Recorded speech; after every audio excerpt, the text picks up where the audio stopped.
Your right to speak does not mean that you have a right to force others to listen, or force them to agree, or force them to stick around, or force them to still be your friend, or your client, or your employer.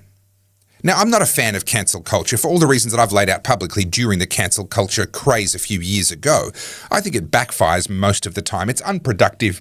It turns villains into victims, and there's a whole host of problems with cancel culture. But the fact is, from a human rights perspective, you have the right to speak, and they have the right to respond to what you said, including firing you.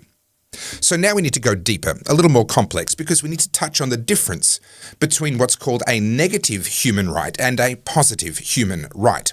Now, in my first book, Good People Break Bad Laws, I touch on exactly this issue, and the uncomfortable truth is that much of what people call a human right today isn't.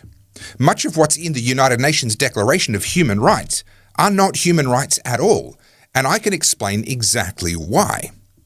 Because the most essential, core, foundational principle of a human right is that it is equal and that it is universal, because it exists by virtue of our humanity.